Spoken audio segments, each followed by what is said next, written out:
Bonjour à tous. Aujourd'hui, je vais répondre à la question quelles parties doivent apparaître au sein de votre soutenance de deck, au niveau de votre présentation PowerPoint.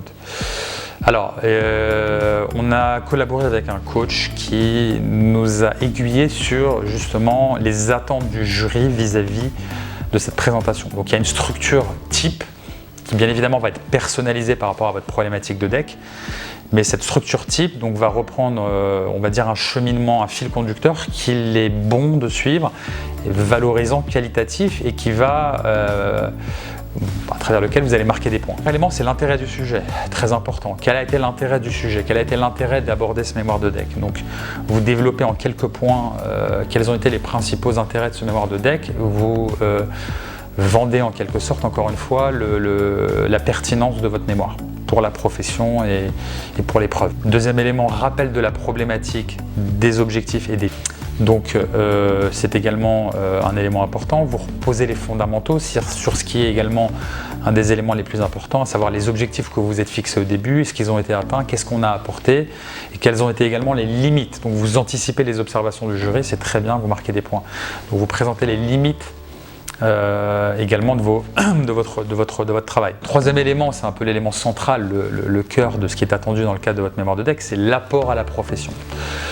Un mémoire de deck ne peut pas se concevoir de manière théorique, ne peut pas se concevoir de manière descriptive.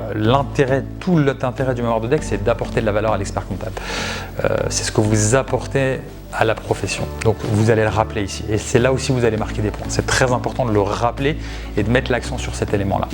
Quatrième élément, le plan du mémoire. Vous reprécisez la structure. Ça permet aussi de remontrer la cohérence de votre raisonnement, de l'approche que vous avez eue dans le cadre de votre mémoire. Démarche de recherche, comment vous vous êtes organisé, quelle a été la méthodologie de votre recherche d'informations, comment vous avez apporté les éléments qui vous ont permis de constituer les outils, etc. Cinquième élément, le lien avec le parcours professionnel. Donc ça permet de voir la cohérence entre ce que vous avez fait et ce que vous avez apporté, de voir qu'il y a une logique et que vous avez toute votre place aujourd'hui devant le jury à défendre vos préconisations, donc que vous ne sortez pas de nulle part, mais que ça s'inscrit vraiment dans cette continuité-là. Les évolutions réglementaires en guise de sixième élément, ça permet de montrer que vous avez le recul suffisant, que vous êtes à l'écoute et que vous voyez ce qui se passe dans le métier. Et ça vous permet de voir un petit peu s'il y a des choses de présenter, s'il y a certaines choses qui ont évolué entre le moment de la validation de la notice et la fin de la rédaction du mémoire.